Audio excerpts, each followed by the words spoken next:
So welcome to the beginning of a 4-week series of talks on the Four Noble Truths.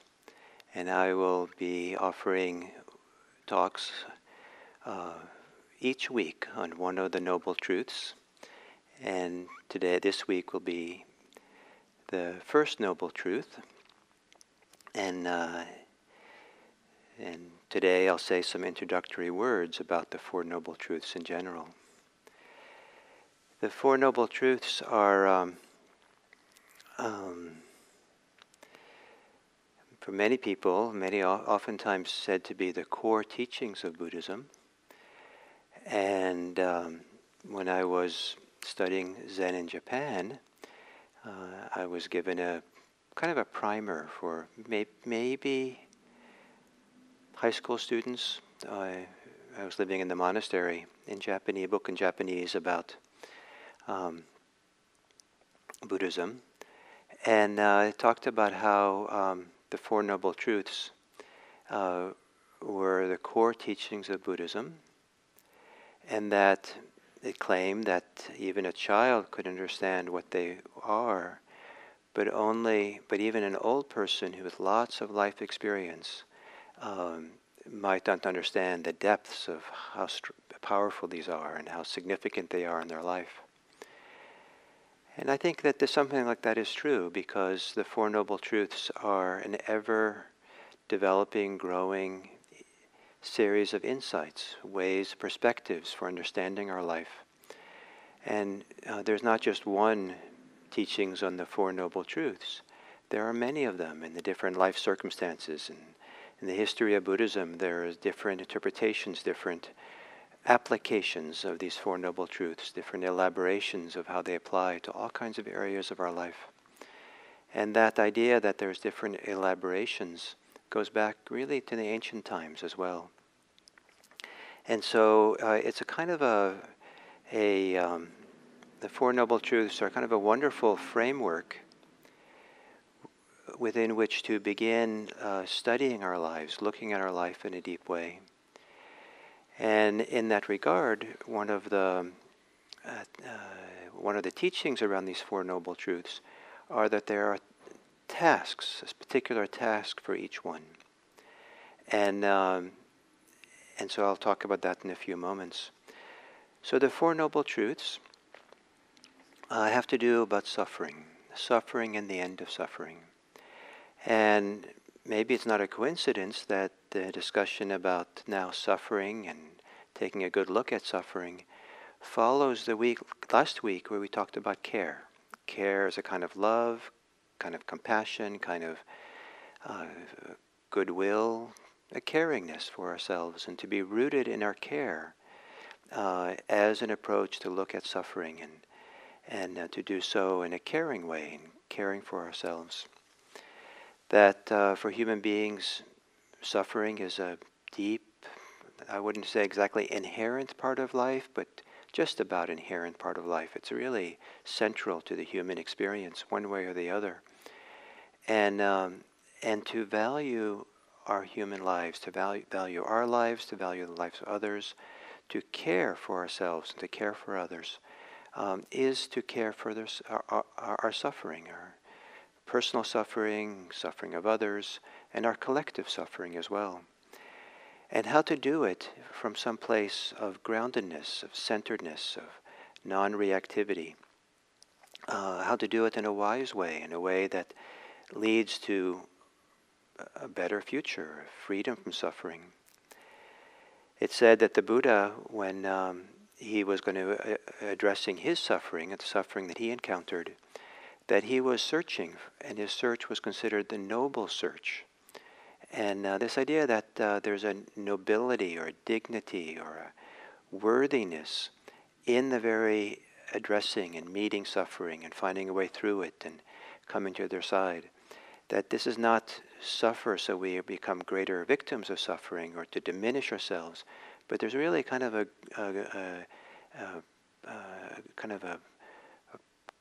growth in dignity and nobility and happiness. For the Buddha said that when he was looking for the alternative to suffering, he was looking for happiness. He was looking for a long-term happiness, which we can understand to be happiness that's not dependent on the vagaries and the changing circumstances of our life, that we're kind of tossed around in the seas of change. And so to address this topic we're going to do for these next 4 weeks on the foundation of last week of care. And also, if those of you who've been doing all these 7 weeks now of these early morning sittings, if you remember that the first week began on the topic of faith, the whole week on faith. And that's also kind of considered as a foundation for looking at suffering. And that one of the meanings in English of belief, etymologically, kind of the early meaning of the word belief, which I like to resurrect and kind of call forth as we look at suffering, is that belief originally meant, to have a belief, meant to have something that you loved. What was beloved is kind of what belief originally meant. So what is your beloved? What is it you love? That the idea that care and love is not is a deep, heartfelt involvement with the topic that's really touching something deep inside, as opposed to looking upon it as a series of propositions, series of tenets of Buddhism that you have to believe, in some terms of adhere to as a creed or something. But we're talking about something hopefully that will touch us all deeply in some deep. I like the word tender spot within, where our value, our nobility, our dignity, our worthiness has a chance to really touch and feel and experience the full depth of the challenges and the potentials we have as human beings. So we use this word suffering a lot in talking about Buddhism and the Four Noble Truths. And it's possible it's not the best translation for the word dukkha, but it's a translation I'll use today since it's the most common one. And tomorrow I'll talk about an alternative. And but I want to say that some people hear the word suffering and immediately think about the big suffering of life. And it does seem maybe a little bit not relevant for how they're going about their daily life, perhaps. And it seems overwhelming to hear the word.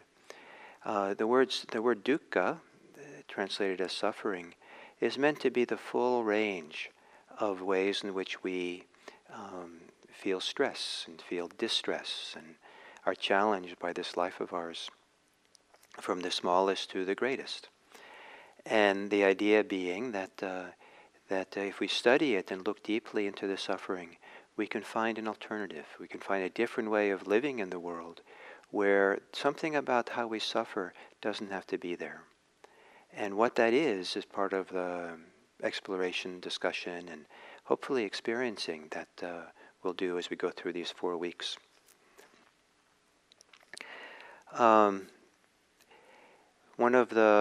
But the word dukkha as suffering, it does all point to the large, big sufferings that we have, the ones that are most challenging for us, that maybe is not part of our ordinary everyday sometimes, but the ones that sooner or later that we will encounter, and we can kind of anticipate that we'll encounter, or the kind of things that sometimes when we're young we don't think about so much. Some of us, the Buddha was said to have lived a life of privilege and protection and luxury, and he didn't really know about the large existential challenges of sickness, old age, and death.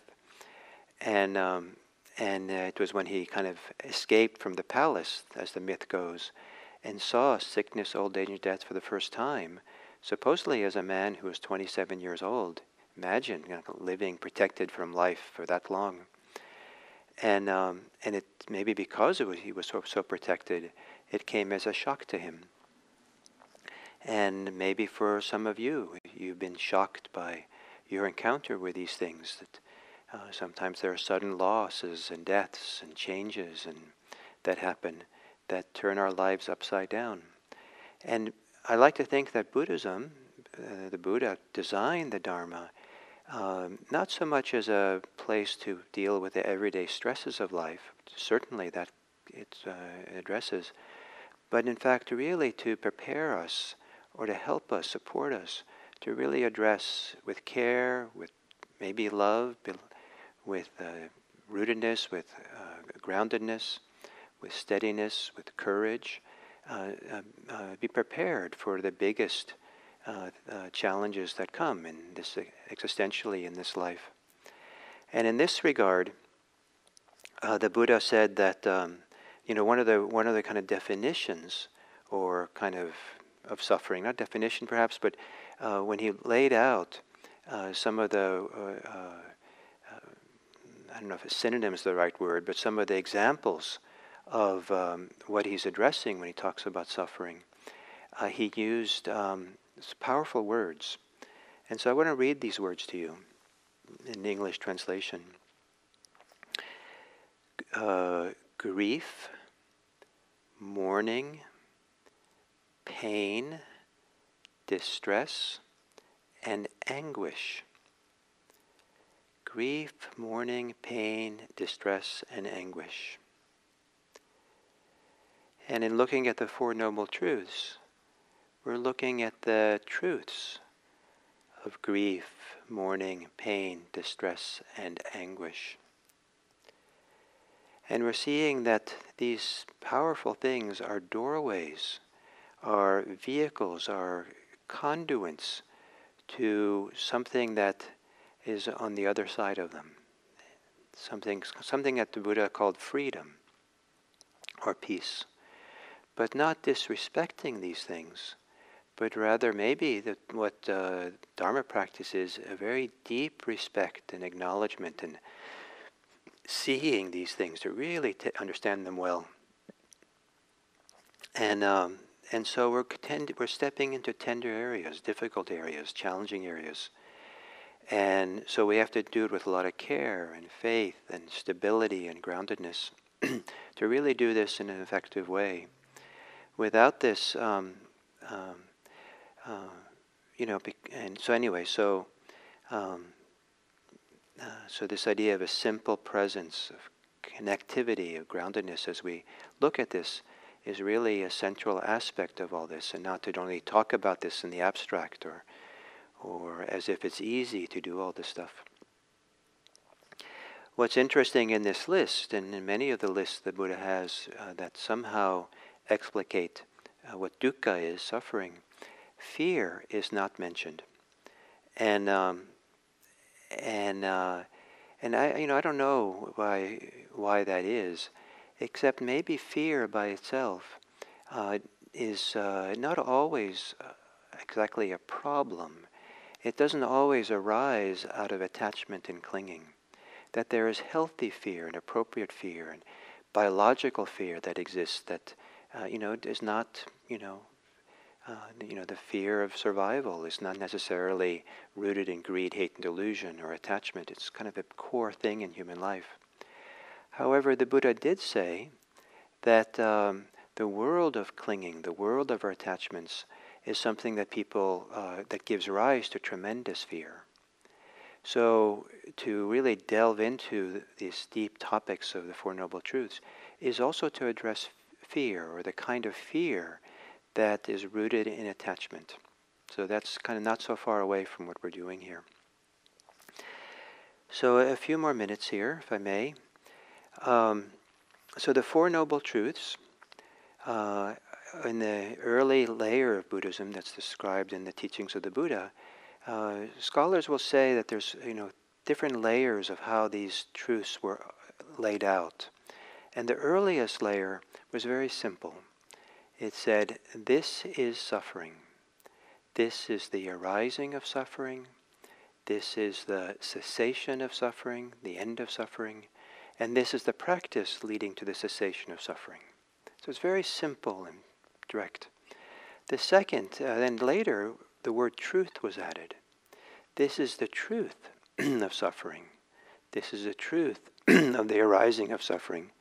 This is the truth of the This is the truth of the cessation of suffering, and this is a truth of the practice leading to the cessation of suffering. Then later, and this word noble was added. This is the noble truth of suffering. This is the noble truth of the arising of suffering. This is a noble truth of the cessation of suffering, and this is a noble truth of the practice leading to the cessation of suffering. And what we find is that these wonderful statements, little formulas, have no pronouns to them.